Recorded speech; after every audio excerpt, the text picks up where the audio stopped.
All right, and welcome back again to the Paisan Sports podcast, brought to you by Elevation 5280 Sports. Dante DePlacido, joined as always by Zach Deal. Yes, sir. How we doing, brother? I'm doing good. How about yourself, Deliano? I'm all right. Could be better if Philadelphia sports was in a better state, but what can Yeah, you ask well, for? anyway, speaking of deal, speaking of Deliano, speaking of what's the deal? Um, what's the deal with Nick Sirianni shaving his head? Um, kind of kind of funny, kind of inspiring. And I say that because the last time Nick Sirianni did something ridiculous that everybody laughed about ended up turning the season around. And I'm referring to the Flowers speech back in 2021, when things were going very, very poorly. He made a speech about Flowers. He got absolutely clowned for it, especially because the season was not going well at the time. And ever since then, they had turned it around. Now, fast forward a few years later, things are going poorly. He shaves his head, sort of a similar reaction. And here we are. But yeah, what do you think of this guy shaving his head? I don't really know what to say about it. I just don't understand why he shaved his head. And somebody initially when it first happened, somebody said to me, "You don't really shave your head unless you have nothing going on with your hair. So if you're able to grow hair and you don't, you're not losing hair, there's no really point to shave your head completely bald." So, you I know, think I it's don't know. more of it's more of like a mindset thing.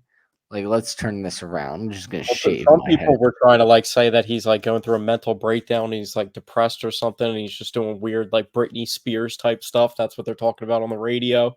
So I don't know I where don't think that comes so. from. I don't think buy into it that much, but I would say he's maybe if he definitely shaved interesting. it completely bald, I could get that, but it wasn't like a completely bald shave. It was he shaved it into a buzz cut, you know. Um, so I think it's like turning a new leaf kind of thing.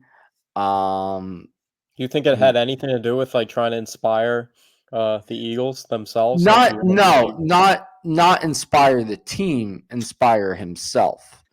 I think that was something for him, you know. Well, Um, for somebody as kooky as he is, I wouldn't put it past him to be motivated.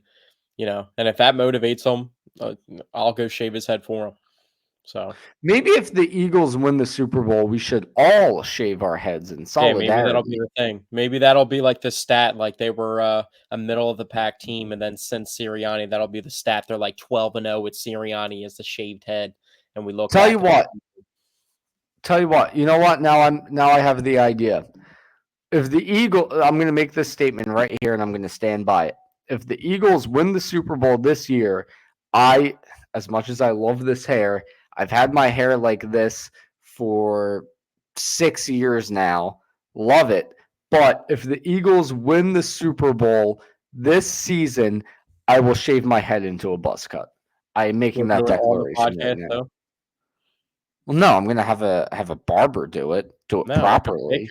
We're talking a Bic razor to the head. That's what Nick No, did. no. The I'm the Bic one. to the I'm the one who just made the declaration. You don't get head. to now add to it. No, if the Eagles win the Super Bowl, I'm shaving my head into a buzz cut.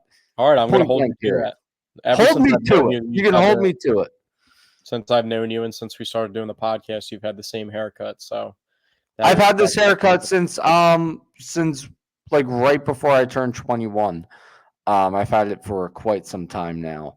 But anyway, let's what's the hold on before we move on? What's the exact haircut here? The same barber every time, just he knows what you want, or pretty much, yeah. I get a bald fade on the sides. It's not exactly bald right now because it's been almost a week. But bald fade on the sides. I haven't faded into the beard since then. I've trimmed my beard, so the beard fade is gone now. And then I just tell them to keep enough length on the top so that I can push it back. Like, see how I can push it back a little bit right now? Keep enough length I can do that, but no more than that. all right, how frequent do you get your haircut? Every 2 weeks? Yeah, I try to. Sometimes it's every 3 weeks. Sometimes ends up being a month. I don't know. Oh man, I procrastinate too much. Well, why don't you double down on the bet and grow your hair out until the Eagles lose their next game? No. Stop trying to add shit to this. I'm not doing that. I didn't add Jesus. anything. You originally put your hair on the line in the beginning. I'm just trying to put a little Yeah, trim but on. now you're trying to add extra stipulations. There's no extra All right. stipulations. All right, whatever. I'm Yeah. not being personal about it. Well, let's move on. Let's move on to something that is personal and dear to our heart that just Hmm. absolutely crushed us. And that was the Phillies losing to the Mets in the playoffs. Another New York team beating a Philadelphia team in the calendar year. The Philadelphia Phillies had a great season in the regular season. They tailed off at the end. They ended up going in the last, 69 games, 34 and 35. Were pretty much a 500 team through that stretch after they started off extremely strong for the first 100 and 10 games of the season. So, what's the next step for the Phillies? Juan Soto.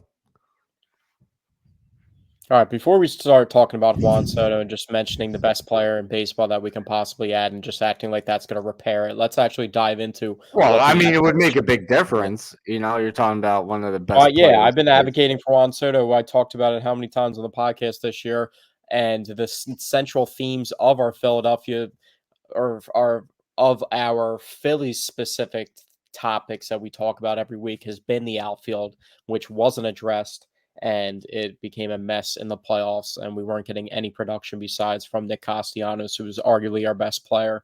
So the outfield definitely needs some work. You said before the series started that you believe the bullpen was going to show up, which the bullpen did not show up. Bullpen was And horrible. That was the worst part. Out of anything else, the I worst don't part think the was the bullpen bullpen. actually was the worst part. I think the hitting was the worst part. I mean, you can only get good pitching until a certain point. Our starting pitching was on point, and our starting pitching isn't really anything of concern moving on into the future because we pretty much have everybody locked up besides Ranger Suarez. So we know Mm. what's going to go on with that. We're probably going to get like 100 innings of Andrew Painter next year. So we'll have an option in the regular season as a fifth starter. They're talking about Dave Dombrowski had his press conference yesterday, his end of the season press conference yesterday. He was talking about Taiwan Walker still being in the plans for whatever reason. I don't know if he was just trying to highlight his value and just, trade bait or whatever. But, there's a lot of things that he said that people didn't sit right with people, especially his enthusiasm of thinking that he pretty much was trying to not defend the moves that he made, but saying that they were the right moves at the time to make. And one of the things that he said that was very interesting was they didn't really make a move for a starting pitcher at the trade deadline because of how well Tyler Phillips was pitching at the time, and Taiwan Walker was coming back from injury, and those two guys ended up being non-factors. He talked about Tanner Banks too being a good addition, with Tanner Banks but not being a high leverage guy that he's seen, but he also traded away guys that were high leverage guys in the past at the trade deadline and didn't really get any high leverage bullpen guys besides Carlos Estevez back in return. And he was the one that allowed the grand slam to Francisco Lindor after he threw 4 straight fastballs in a row. Well, I will say, in defense to him, I do remember previously being on this podcast when Taiwan Walker was getting ready to come back from injury. You said, and I quote, "The Phillies have a reinforcement coming in, Taiwan Walker." You need to pull that clip up. I'll send you the videos that you can pull up and download on StreamYard. We'll see where you can find that clip. I was livid when you said that. We'll see. I'll send you the clips. I'll go back and we can dive into the catalog and we'll see where that's at. Taiwan Walker ended up being the exact opposite of a reinforcement. He was a double agent, if anything. That's like saying, "Oh, wow, reinforcements," and then it just ends up being Benedict Arnold. So in defense to him, I mean, you looked at Taiwan Walker coming back as a positive thing. I don't think I've said one positive thing about Taiwan Walker this entire season. I don't know where Maybe you didn't like directly mean it like that. Like, great. All We're right, getting now Taiwan Walker back. now you're admitting to putting words into my mouth. So No, I'm saying like maybe that wasn't your intentions behind it. Maybe you kind of just meant like, okay, Taiwan Walker's coming back from injury, and that's just the wording that you used. But you did say that the Phillies are getting a Well, reinforcement. honestly, when I brought that up about Dombrowski saying that, it's not about the starting pitching because I really didn't think there was that big of an issue with starting pitching. It's just more so about him defending the move to not go and make a move like that, thinking that that was the right thing to do when he definitely needed to upgrade the team some way, somehow. And there was guys out there to be had. Yeah, I I mean, mean, our outfield could have been fixed with what? Jazz Chisholm, who's a versatile player that can play all different positions, yeah. who's pretty cheap. We could have also gotten Cody Bellinger in last offseason or even try to acquire him from the Cubs at the trade deadline who were tailing off. Um, Luis Robert was a guy rumored to us for about, 2 months who could have helped out the We lineup. spent a lot of time talking about him on this So podcast. there was a lot of different guys. We also brought up Juan Soto as well. So there's a lot And of we different guys. settled on Austin Hayes, who ended And up Brent being Rooker, who might terrible. not be the best defensive outfielder, but could have played a role for this team, batted really well, and is an outfielder. So there was different options, but we ended up with Austin Hayes, who was just horrible and didn't do anything for us in the season. The Yep. back end of our lineup didn't do anything. If you watch a team like the Yep. Dodgers this postseason, the back end of their lineup in like the series that they won versus the Padres was batting like over 300, 7, 8, 9 hole. And the Phillies just don't have players that are doing that and producing like that. And it seemed like in the entire series, nobody really did anything behind the plate besides Nick Castellanos and Bryce Harper, and they're batting next to each other. Yeah, no, I think right now I think not many guys' jobs are safe at this point. Cuz now it's, even though you have guys who are young with upside, um this was the third year of being a playoff team. You have some guys who haven't made massive strides just yet, and it's evident that this team needs to get better. This offense needs to get better. So, Brandon Marsh, your job is no longer safe. Bryson Stott, your job is no longer safe. Alec Boehm, I mean, I would give Alec Boehm a little more leeway just because in the first half of the season he really showed this team a lot, which is not something we got from Brandon Marsh or Bryson Stott. Johan Rojas, your job isn't safe. I like Rojas better than Marsh or Stott, though, if I'm being honest. Um, I don't like him but more than Stott. I mean, you can make an argument about Marsh, but the one thing that was interesting that Dave Dombrowski said yesterday is that in the outfield, he believes Nick Castellanos and Marsh are the two guys that he likes, and then he has to figure out what's going on with the rest of the outfield. Johan Rojas is actually supposed to like live in Clearwater this offseason and work on his hitting, I guess, so he can become a better player. But I felt like they could have got Luis Robert for Johan Rojas and something else, and that would have just been a very comparable trade to make. I think I'm almost over Brandon Marsh at this point. He ended up being much better than how we found him in Los Angeles, but at this point, it seems like he's topping out as a 260 hitter with good defense and limited pop. Which is, I mean, it's a solid player, but this team needs more talent. This team needs more hitting. So I think upgrading Brandon Marsh would be a big thing for this team. Um, I feel like, but everybody knows at the end of the day, if the guys that are obviously the positions we were platooning, how many positions we ended up platooning second base, third base, and two outfield positions. We were platooning 4 out of the 9 starting positions on the team, which is just way too much going on for a team that's just looking for balance and consistency, especially in the hitting department. So, I like Bryson Stott. I think he had a down year. I've been critical of Bryson Stott in the past, but I think he's a really good defender, and I think that he could help the team out if he moved back to shortstop and maybe they move Trey Turner to second base. But I think they just need to add more talent in the outfield. But also, the issue is they also have guys on their team that could be playing in the outfield to add more talent from within the organization, but just seemingly aren't willing to do that. Like Trey Turner has a profile of somebody that could be a center fielder, and he's done it a little bit in his past, but it seems like he doesn't want to move to the center field. Bryce Harper used to be an outfielder, moved to first base halfway through the season last year, and he's somebody that could through it that's already in the organization help the outfield out, and then it's easier, I feel like, to acquire a solid infielder than it is to an outfielder.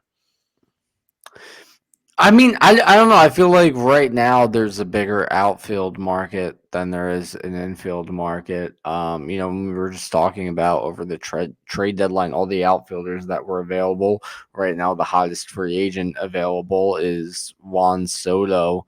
But how Um, realistic is it also to add another guy that's going to be on like a 14-year, 10-plus year contract? You know what I mean? I feel like that's.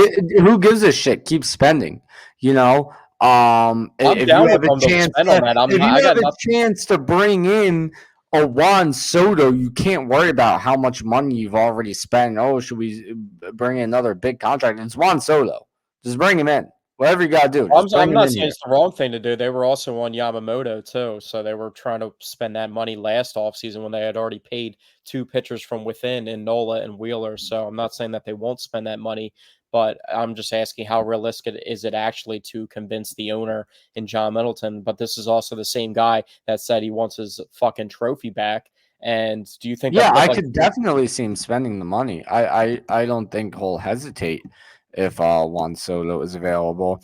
I'm currently actively rooting against the Yankees, not only because I hate any New York team, as I've mentioned before, but I don't want the Yankees to win because you know what I mean? If the Yankees win, yeah, he you most know, likely stays. yeah, yeah. So hopefully the Yankees at least, hopefully even lose in the ALCS. Are they playing right now? What's the score? No, they're Oh not playing no, this they're series. not playing right now. They're up 2-0 in the series though, so it's not It's the looking good Mets for and your Yankees. Dodgers tonight. That's what I'm getting confused. Mets and Dodgers. Dodgers are up 2-0 on the Mets. By the way, that's good. Good to see. Um, it feels weird to root for the Dodgers. I hate them as well. But Yeah, it's upsetting. I mean, the Dodgers, I felt like we could have matched up pretty well with the Dodgers star power. That would have been a very interesting and star-studded series to see, but the Phillies really just didn't do their job. And yeah, there's definitely got to be some changes, like you said, some of the players that don't have safe spots. Um, One guy that has an interesting scenario for himself is JT Realmuto, who's on the last year of his contract, making big money, but he did nothing in the hitting department in the playoffs. He did not get one hit. He had one RBI on a sac hit, but I think this might be the last year of JT Realmuto. I love JT it Realmuto. I hope surely he is. helps the team. I think he's still a good defensive catcher, but at the end of the day, him as a hitter, I just don't see it anymore. Listen, it's no fault of JT. He's older now. He's past his prime. We're never going to see the same JT we used to see in a Phillies uniform, and even in his prime years in Miami. Um, but yeah, he's past his prime now. Uh, this is last year of his contract. I don't see him returning again after that. I really think they need to get Rafael Marchand going a bit. Um, I absolutely don't want to see Garrett Stubbs on the roster next year. Um, after 3 straight seasons of not winning in the postseason, you can't keep a guy like Garrett Stubbs around for the vibes. You know what I mean? The vibes have been good for 3 straight years and nothing has come of it. Yeah. Enough with the vibes. Bring in better talent. I don't want to see Garrett Stubbs' face in the locker room. Bring up Marchand. JT is getting up there in age. So give Marchand, a healthy amount of starts. Not exactly platoon the catcher position, but I would say Well, give that's also Marchand. something that they talked about being a point of emphasis is JT just playing less games in general to preserve him Yeah, a little bit. yeah, So, exactly. but So also I mean, Rafael Marchand deals with his fair share of injuries too, so that's something yeah, that you have to look out for. yeah. I mean, if he does get hurt again, then you'll deal with that when it happens. But look at it this way. JT, while healthy, was playing every game except Sunday. That was always his day off. That was the Garrett Stubbs game. So give Marchand every Sunday, and then an extra day during the week as well. So give Marchand 2 starts a week. Give the other 4 or 5 to JT. So, JT's still getting the bulk of the starts, but he's not having to play behind the plate as much. And then you're also, developing a good young catcher in Rafael Marchand and seeing, and at the same time, you're evaluating him and seeing if he is, possibly the catcher of the future for this organization. Yeah, I agree with that. Um, they're gonna have to do something. They're gonna have to spend some money in the offseason. I think they really have to rebuild their entire bullpen too. I don't know what the direction of their bullpen is. Carlos Estevez is a free agent. Jeff Hoffman's also a free agent. So they gave Matt Strom a deal during the season, so he got extended. Also, they gave Rob Thompson an extension till 2026, and some That people was are saying surprising. That was you think surprising. that A was lot of surprising? people were. What do you think about the overall managerial job that he did do, though? Um, I think the one thing he did really poorly was keeping Hoffman in as long as he did, Yeah. which lost us that game. I Um, wasn't really questioning the talent that we had in the bullpen. I didn't think we had too much talent throughout, but we had a couple guys that we could rely on. But I was just questionable because those weren't guys that we relied on in the past two postseasons, and I just didn't know if they were able to get enough time to be anointed into the roles that they were in now. So that's what really made me nervous going into this postseason. And they traded away those guys. They couldn't really use Jose Alvarado, who was like their top reliever for the past two seasons, and it just seemed like they didn't have anything that was comfortable, and they didn't even really have a set closer this season. So, I mean, it's just a shame that the starting pitching that they got in that series just went to waste. yeah, and also speaking of the bullpen, speaking of Carlos Estevez, I thought Estevez got a lot of unnecessary hate after we lost in the postseason. Because I talked him up before on the podcast. I thought since we acquired him, he did really well throughout the rest of the season, and the entire bullpen performed poorly in the postseason. So I don't think I don't like. Here's the thing: when you can blame the entire bullpen, you can't really blame any individual in the bullpen.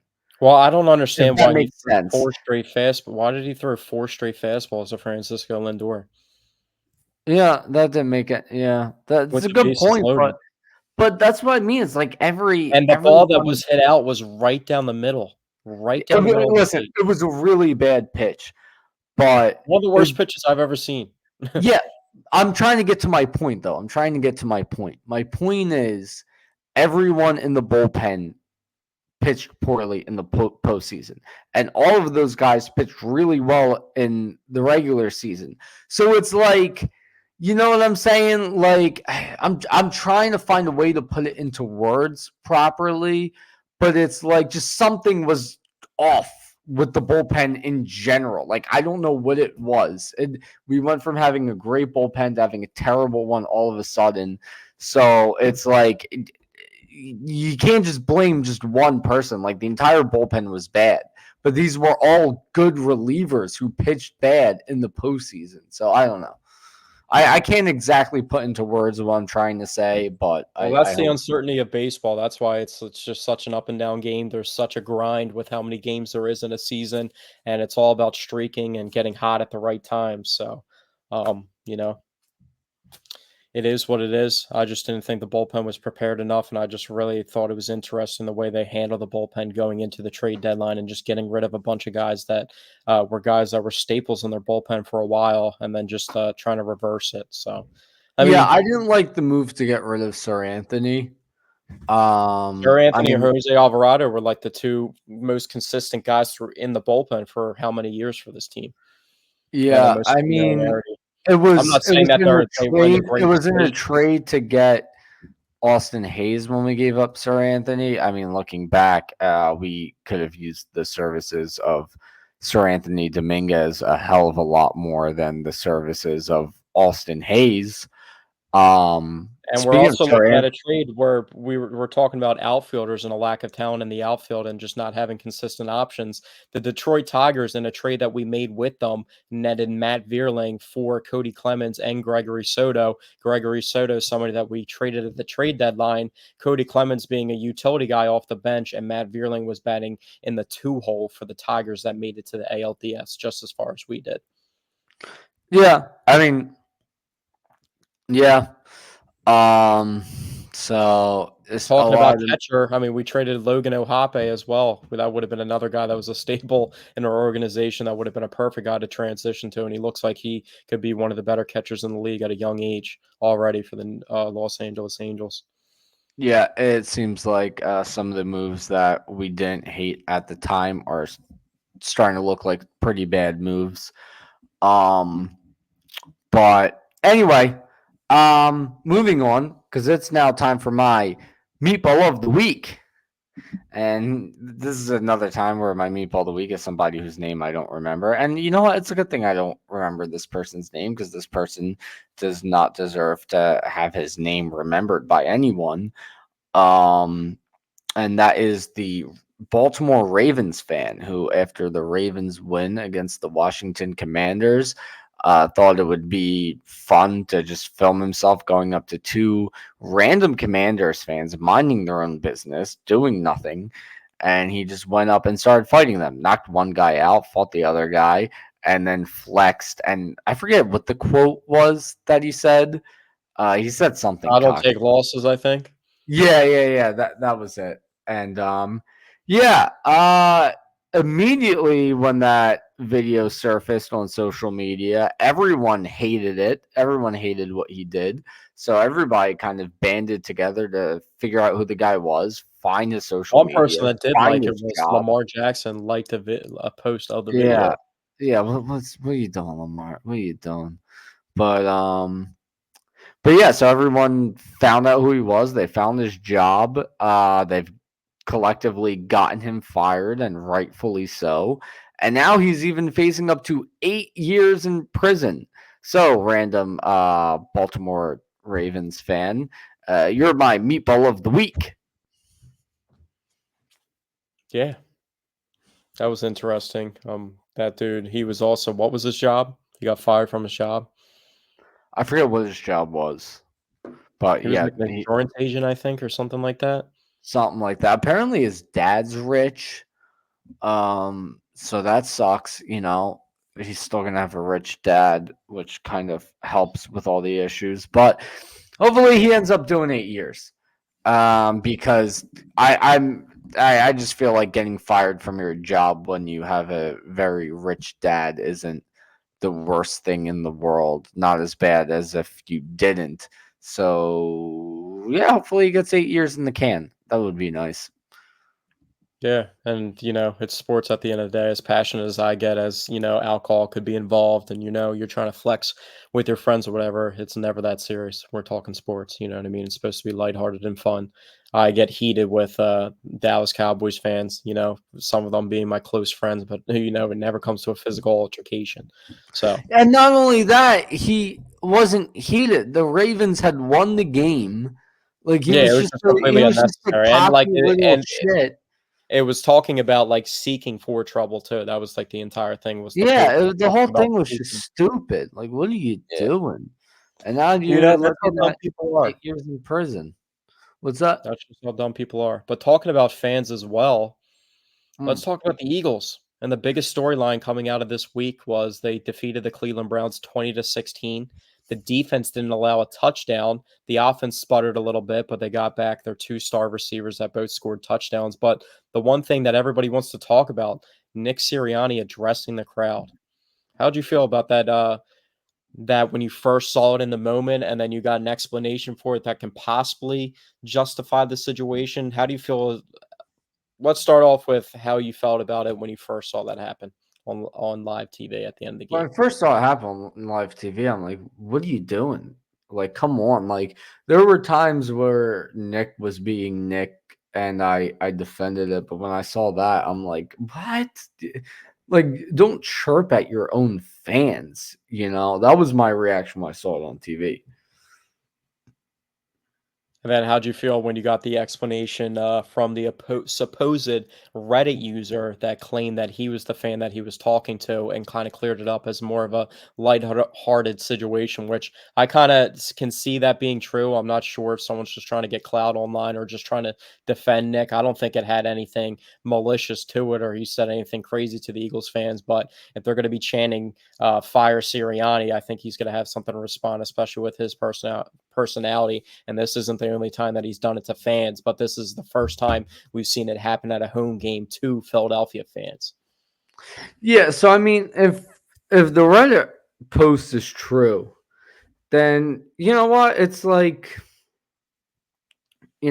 then it's very different from my initial reaction. If the Reddit post is true, where the Reddit user basically said that I think he mentioned he was yelling at Nick earlier in the game, and so To Nick run was the ball, I think specifically. Oh yeah, no, I remember exactly what it was now. Yeah. So according to the Reddit user, the fan said to Nick something about running the ball more. And Nick was like, "Yeah, we plan to." And then they ended up running it more. They won the game, and then Nick was like yelling at him something about how, like, they did run the ball more and they won. And it was all kind of just like a lighthearted back and forth. And so yeah, I don't mind that at all if that story is true. I don't mind that at all. And I forget which player it was. It might have been Jalen Hurts, but one of the players mentioned that they wanted Nick Sirianni to go back to being himself on the sideline. They said when he stopped being himself last year was when they started losing. They weren't looking great so far this year. He went back to being himself in that game on Sunday. And, if that is something that gets this team winning, then I have no problem with it. I think that what the fan base needs to understand is our perception of Nick Sirianni as a fan base and the locker room's perception of Nick Sirianni are two different things. You know what I mean? Like the locker room perception of Nick Sirianni and how they feel about him is far more important than how we feel about him as a fan base. Who cares how we feel about him? If the locker room is getting behind him, then we need him acting like however he acts that gets the locker room behind him, whether we think it's goofy or corny or extra or whatever. If it's what gets the locker room going, then that's what we need. Not Well, I we feel like can't it's be an issue with bratty as a fan base. Yeah, I think it's an issue with him never getting the respect for the resume that he's put together already in Philadelphia. He's made the playoffs every single season. He improved from his first season and then took them to the Super Bowl, and then they made it to Yeah, the playoffs again and started off 10-1. And he's had a bunch of different coordinators over a short span of time, and he's still continued to win. And that's been the central theme of it. But everybody wants to say that he's a CEO, head coach, and he doesn't really do anything, and everything's on the coordinator's shoulders. But then when everything goes wrong, everything also gets thrown onto him for blame. So I'm not the biggest fan with him even reacting to the fans. I think he should just be more focused on the game and just be locked into that and how he can help the team and not worry about the outside noise, because the outside noise is always going to be there, especially if you're the quarterback or the head coach.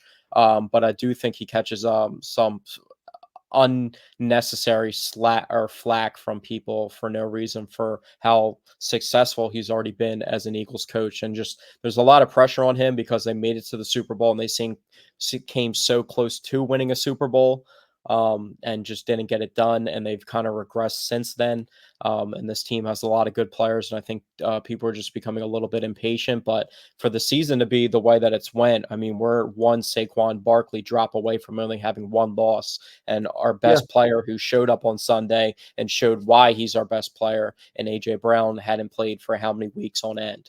And we had a banged up offense that really couldn't produce. We still yet to score in the first quarter, which is, I think, more of a Kellen Moore issue, because what are the first 15 scripted plays that you're calling to where you can't put them in position to score in the first quarter? I don't think that really falls on Nick, but also Nick said that he does chime in from time to time on the offense or the defense and give suggestions to what could be coming in those scenarios or what to look out for and what they can call. So I feel like a lot of people are just confused at what he actually does. But at the end of the day, does it really matter if the Eagles are winning games?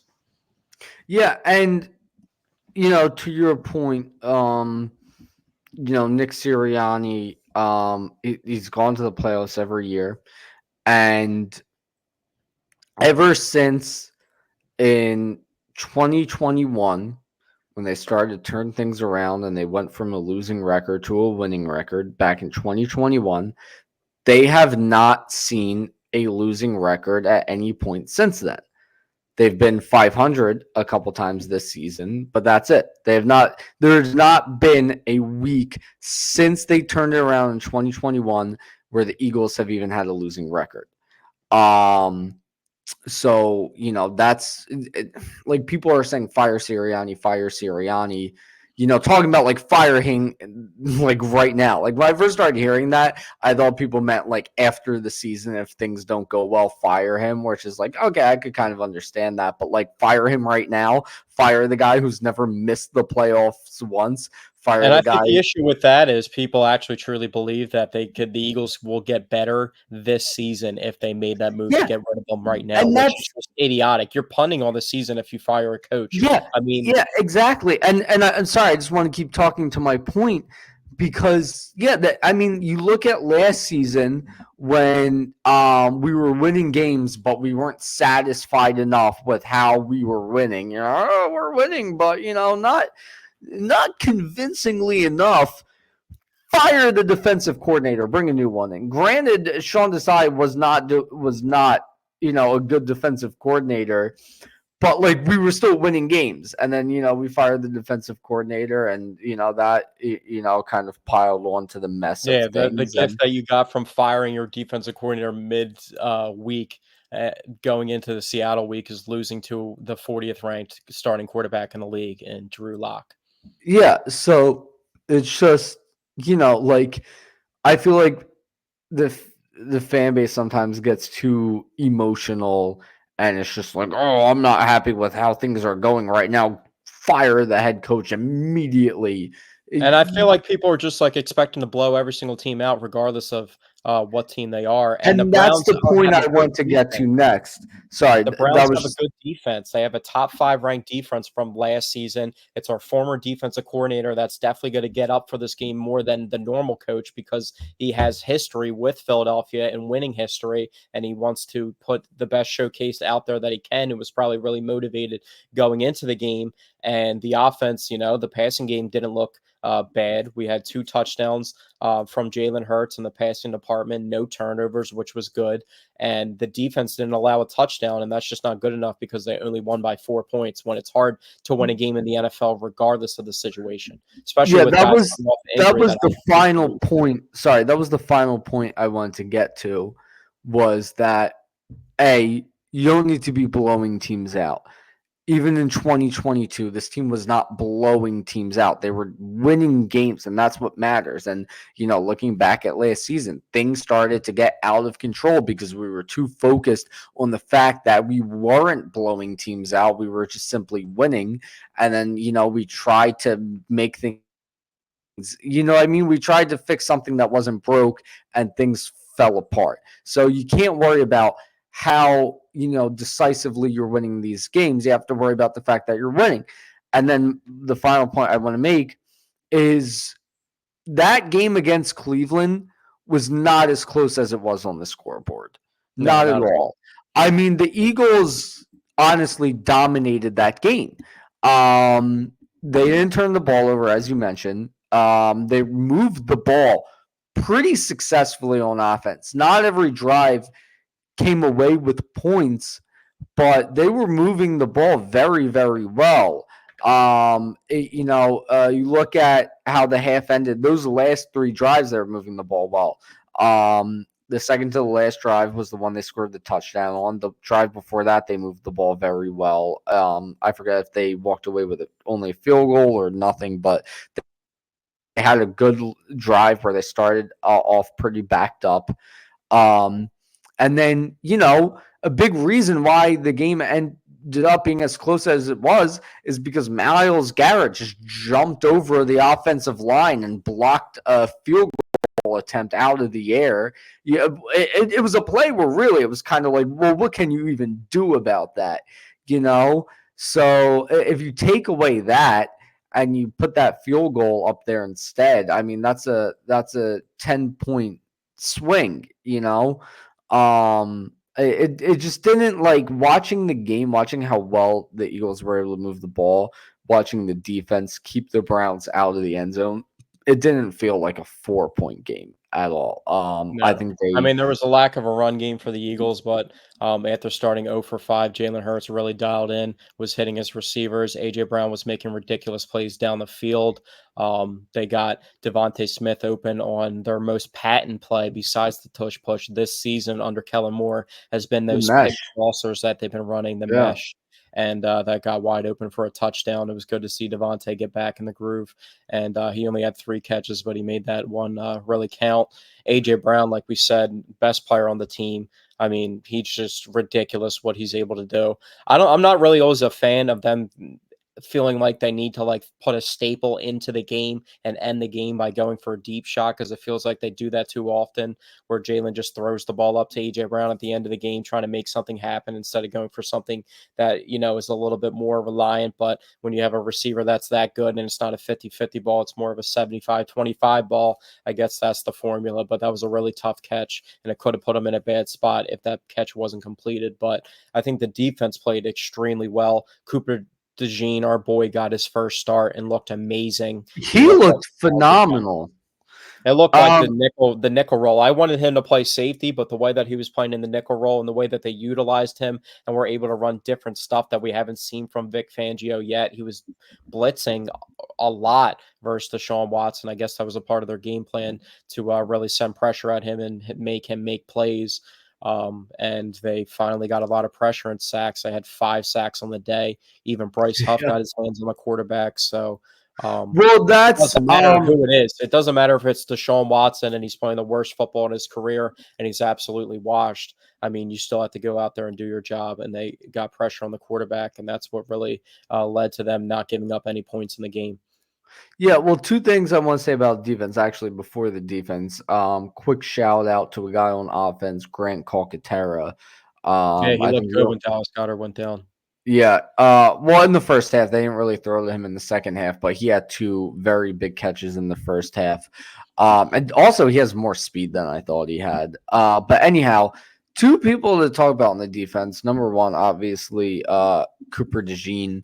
Um, not only did he look really good in coverage, he did a great job making tackles, which I think is something this defense really, really needs because outside of Cooper DeJean and Zach Bond, missed tackles have been a huge issue with the defense. He had the one big tackle to keep the Browns out of the end zone. Elijah Moore. Yeah, if Avonte Maddox was out there instead of him, that could have been a Browns touchdown, and they ended up not getting a touchdown on that drive, which ended up being huge. So that was a huge play made there by Cooper DeJean, which potentially changed the outcome of the game. I thought he also looked good in coverage. I thought Quinyon Mitchell continued to look phenomenal in coverage. Keeley Ringo looked pretty good once Slade went down. I think that's Made the hit stick on that one play too. Oh yeah, yeah. I think that's the future of the secondary is I've Quinyon been Mitchell. surprised the way that they haven't utilized him. And Darius Slay has went down a couple times banged up this season when it seemed like Cooper DeJean just wasn't getting in for whatever reason, and they always turn to Isaiah Rodgers instead of Keeley Ringo. But I really wanted Keeley Ringo to be in the mix this season and to Well, raise his. Isaiah Rodgers got hurt as well, which Yeah. forced Keeley to come in. And I thought, he came in that other game a couple weeks ago, and he got absolutely burnt in coverage. But I think he looked good this past week. So I like this young group of corners moving forward. But the other guy I want to talk about on defense is Bryce Huff because I'm not sure if we had talked about this on the podcast last week, but I remember Brian Baldinger posted that video to Instagram highlighting the fact that when Bryce Huff was over in New York, Yeah, you talked about um, this last week. yeah, we did talk about it. How they utilized him as more of a defensive end, putting him in a 4-point stance and letting him rush the passer, which he did a much better job of than playing the outside linebacker role, 2-point stance, not really getting anything done. And I don't know if Vic Fangio saw the video.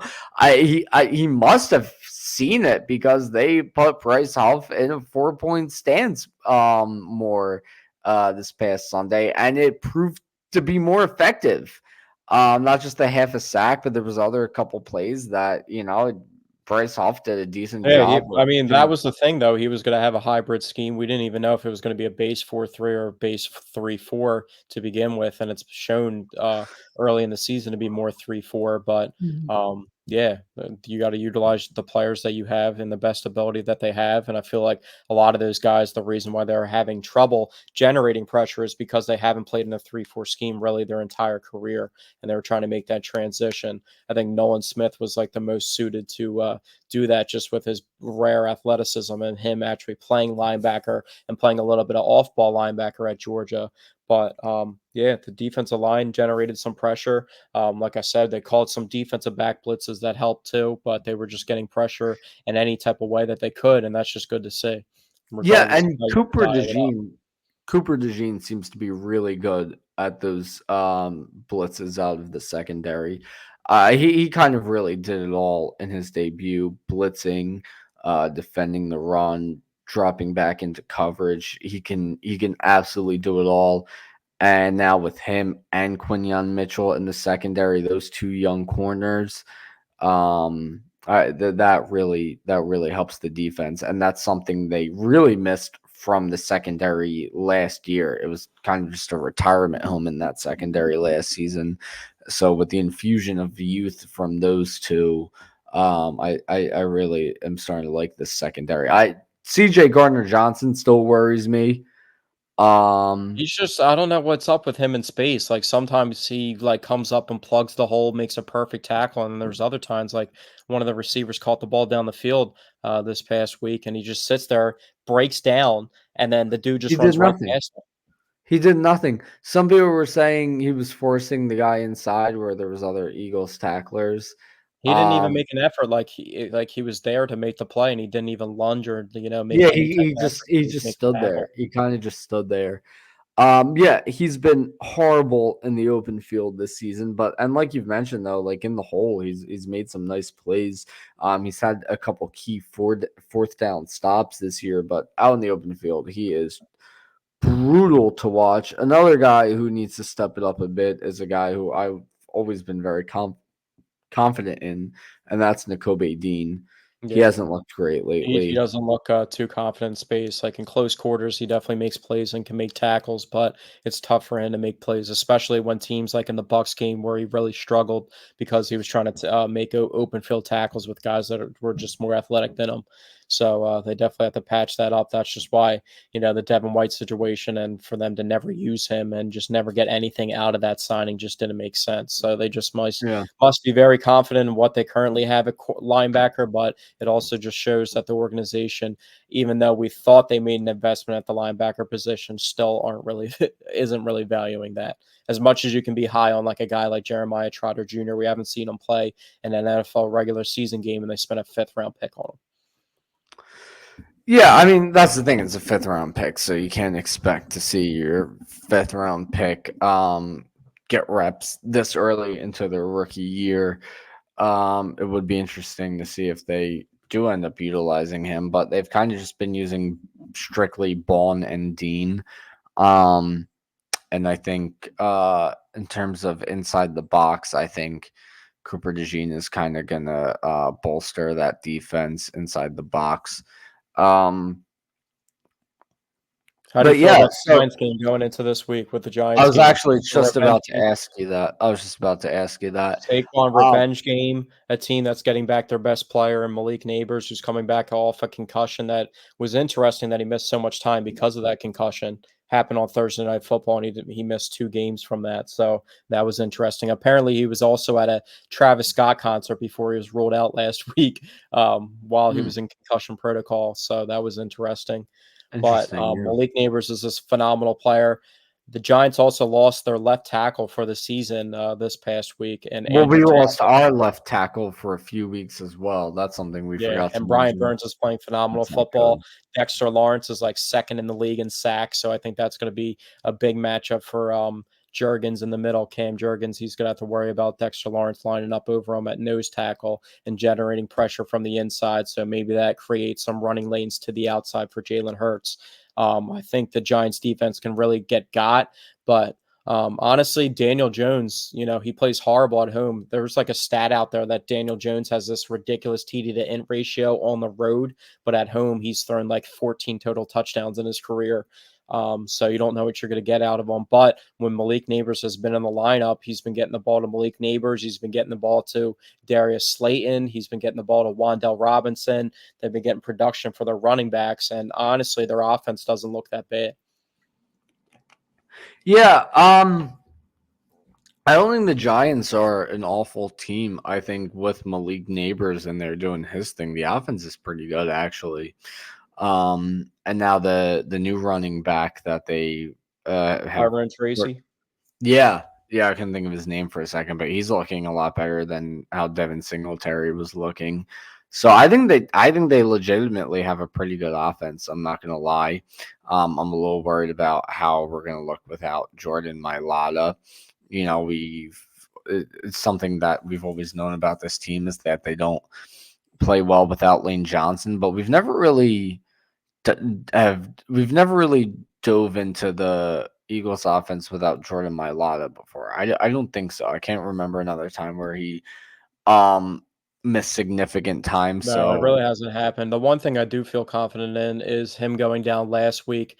And it can't get harder than trying to block Miles Garrett for Fred Johnson. And Fred Johnson's been a solid swing tackle. He came in the Saints game for Lane Johnson when he went out with a concussion, and they were able to get some big chunk gains in the run game from his contributions, especially when Mekhi Becton went out as well and Tyler Steen went in. So they got some guys that can step up on the offensive line that are backups, and it's going to be harder to replace the left tackle, even though Lane Johnson's a little bit more talented of a player than Jordan Mailata, but the left tackle is a more of an important position for them. So, but Jalen does like and to, Jordan Mailata is an absolute monster. yeah, Let's get this straight. Jordan Mailata isn't exactly Lane Johnson, but Jordan Mailata is still one hell of an offensive tackle. Those are not easy shoes to fill. But Fred Johnson has looked good thus far. I mean, hopefully he does well. Hopefully the offense doesn't really miss a lot. I am a little nervous about this game. I'm not gonna lie. I think this Giants team is better than you might think. So we'll see what happens. And I forget. what do I you forget expect what out else of I this was game? gonna Like, say. how close do you think this game's going to be?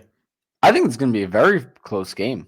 I think it's gonna be a very Do you think close the game. offense will be able to move the ball? I think they're going to have success in the pass game, but I'm actually a little bit concerned on how they're going to be able to run the ball too, just against this defensive line and the plays that they're able to make. So, um, one thing they can do to help out the run game that they don't do is run the ball from under center, which they're never under center. Everything's pretty much out of shotgun. They ran a little bit of pistol this past week, but they never run the ball out of center, and they pretty much run inside zone the entire time instead of trying to Yeah, get Saquon in space and run off tackle with two of their best offensive linemen being tackles. So it's going to be interesting to see what they dial up, and I would like to see them use Saquon in the passing game a little bit more too, just for some easy absolutely. dump offs, which they haven't done with any of the But running backs. he seems to mess up in the passing game, Saquon. I mean, you look at the Yeah, drop pass, you look at the failure to get out of bounds.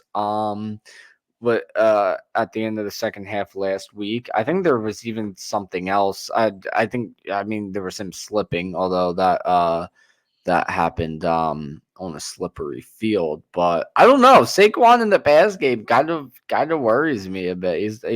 all of his Yeah, I blunders think he so has the far this talent. They season. just really don't have that drawn up in the playbook. No, I he mean, has last the year, talent, but like he just seems to make boneheaded mistakes in the well, when passing they game. I came don't know out in the what it is. Packers game and they ran that wheel route to him, I thought he was going to be really established in the pass game this year, and they just haven't ran anything that has looked like that play the entire season. I don't know if they're holding an ace up their sleeve or a trick up their sleeve, but they haven't been running specific plays like that to just scheme him open. I remember, but the other thing I wanted to say. One final takeaway from this game Sunday, and then we'll move on to. I mean, this past Sunday, and then we'll move on to Sixers talk. Jahan Dotson seemed like he got a little more involved, not by a lot, but seems like he got a little more involved. They targeted him a couple times. They had I think one of the plays didn't end up standing because when I looked at the box score after the game, it said he had one catch for 10 yards. So I forget what happened, but he had the one dump off that he ran for a first down, and then they also threw to him past the sticks for a first down at some point, and it wasn't much, but it was the most we've seen out of him thus far. So that was a little positive. Like, oh hey, John Dotson, welcome to the team, buddy. Yeah, I wish he would get involved. I mean, they spent a third round pick on him and they got a fifth rounder back, but Devontae Adams was also traded for a third round pick. Look at what Amari Cooper was traded for. Like, it Yeah. seems like the Eagles just threw that out there for a young, talented guy. I mean, he's significantly younger than both of those guys, but he's never proven or has anywhere close to the resume as either of those guys as well. So, I mean, I don't know if that trade's going to age well at all, but at least they have somewhat of an option. But also, when they needed him to step up, it seemed like he wasn't able to make plays, and they didn't scheme plays for him to be open. So I don't really know what's Yeah. going on with that situation. Hopefully they get him more involved in the offense. But moving on, because you know what? When the Philly season ended, typically everyone says, oh, at least we still got the Eagles. At least that's what happened the past 2 years. The Eagles were doing very, very well when the season ended for the Phillies. But when the Phillies season ended, nobody said at least we still got the Eagles because we were coming off a horrible loss against the Buccaneers, looking at a 500 team, looking at things not going well. So a lot of people were saying, all right, we still got the Sixers. Well, they're not off to a good start either. And it's Paul not even George, the regular season yet. yeah. And just the preseason, Paul George goes down with a knee injury, and Joel Embiid announced he's done back-to-backs for the rest of his career. Not So the bad rest of the start. season, possibly for the rest of his career. Okay. That's the big part. All right. And Tim Bontemps, who's like a high-level ESPN reporter for NBA, that's like an insider. He also said he doesn't expect Paul George to play back-to-backs for the Sixers as well. So, yeah, that's a fun little tidbit for the Sixers. Paul Yeah, we're George, it already doesn't cooked. seem like it's as big of an injury. They kind of avoided disaster. He hyperextended his leg. It looked horrible when you see the Well, play. it looked Only a very bone bruise. zesty. It was the zestiest injury to ever occur. If you've seen the shot I mean, from come on behind, now, bro. His it's body's just just like malfunctioning on him. Come on now. um. But that's So that's just the Philadelphia thing. We get beat up by New York sports. Then New York adds more talent in the offseason. They make the two biggest trades of the offseason to look like they are in a good position to possibly beat us again down the line. And then we invest in one player into a gigantic contract. And people are already saying that he's injury prone and that it's not the best contract because of his age and it's not going to age that well. We give Joel Embiid a contract extension this offseason as well. And both of our most important players get hurt. yeah, we're really not off to a great start. A lot of the city's even starting to turn to the Flyers at this point. I personally not really a big hockey fan, but I watch the apparently Flyers on occasion. It's just not my preference. Like, I'm definitely interested in this Michkov dude who, that's what I was going to mention. There seems to young be a lot athletes of in the hype. city. There So seems to be a lot of hype surrounding this he guy. scored 2 goals yesterday. I actually Yeah, I watched the heard. game on ESPN. It was a late night game versus Edmonton, and they were up 2-0 and ended up losing 4-3 in overtime. So, Yeah, pretty good stuff. But yeah, I mean, some worry about the Sixers. You know, with this season now is how good is Paul George gonna look? What's it gonna be like on back to backs if both Embiid are not and PG are not playing back to backs? Are they gonna alternate the two games, or are they each gonna play one game and then each sit the other game? How's that gonna work? Does it depend on who the opponents are? Now we're talking about the So Doc Rivers scheduled losses thing coming into effect and actually being a truth because they what's can't up? play them on back to backs. But like you said, it would be interesting to see if they're both not going to play back to backs, whether they split one playing one game and then the other playing the other game, or both of them playing in one game and sitting out the other. They have some insurance for Joel Embiid. Obviously, Andre Drummond isn't the exact player that Joel Embiid is, but he's a very solid backup center. But there's not really Better insurance for than Paul Paul George. Reed. Yeah, there's not really insurance for Paul George, though, if he goes down. I mean, Kelly Oubre can No. step up and make plays on the wing, but at the end of the day, they don't have a forward anywhere close to the roster as to having a solid backup big man and Andre Drummond that can come in and fill in and play some time with you for you when Joel Embiid. But I'm not that concerned with the Paul George injury. I just thought it was crazy that we didn't even get into the season yet, and he's already suffering some type of possible disastrous injury that we came really A close to being a zesty really ass bad injury. injury. That pop block and drop it ass injury. Um Well, what's the what do you expect from situation? the Sixers season? I mean, it doesn't really matter because I expect a great regular season. possible Followed top. by I mean, do you expect them to finish in the top four in the East? yeah, yeah, I would say top three in the East. Maybe even top two, but I expect top three in the East and a disappointing playoff. That's what I expect. Yeah, it sucks that we've come to this, but I can't put too much stock into them. I have to know about the how they're doing with injuries moving up into that point. They're probably going to be active at the trade deadline to see if they can add a little bit more talent, maybe They at the need they forward need a position. legit So four. I've said this so many times on I this like the podcast. dude that they signed from They need France a though, legit four. Gershin. Yes, Yeah, but you need an actual solidified guy. You know what I mean? Well, I mean, he played the NBA before, and then he went back to international ball, balled out in the Olympics, and got his way back, and has looked pretty good so far. I don't know if Caleb Martin's going to hold up at power forward, but there's other teams doing crazier He's like stuff. what 6'5"? Like, come on, dude. Yeah, You need a power I forward. think New Orleans is starting like a 6 foot center, 6'7" center this Six year, foot center.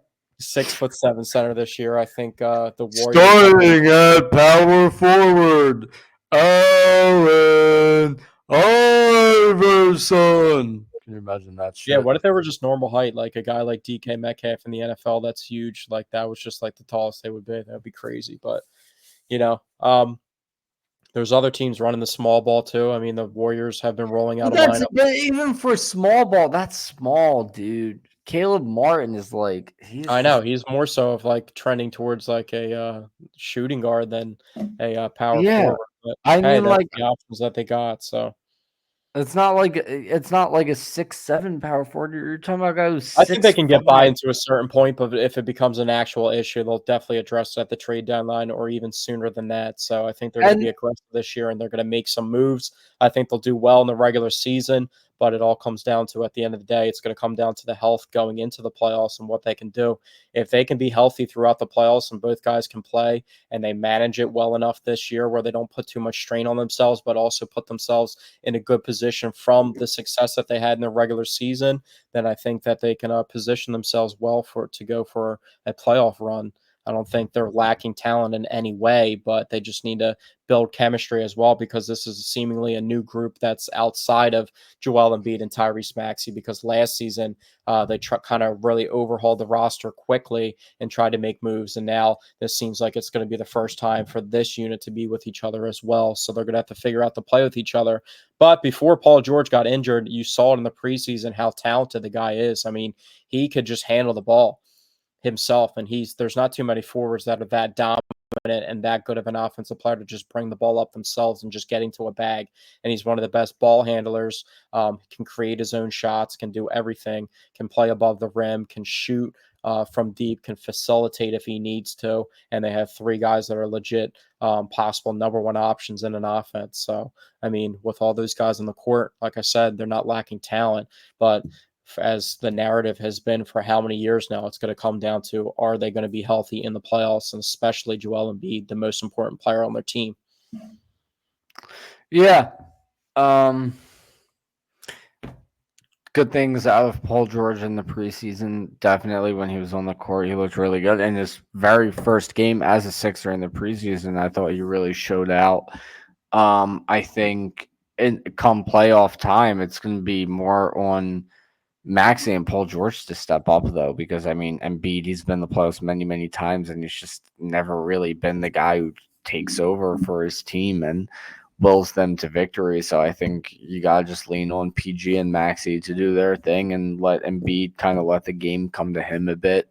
Let him play great defense down low, but yeah, I mean, I listen. I expect a great regular season and a disappointed playoff because that's just what we're used to every year at this point. But with the exception of not a great regular season last year, but that's because Embiid missed even more time than we usually see him miss. So that's kind of how I'm feeling going into the season. Hopefully, they prove me wrong.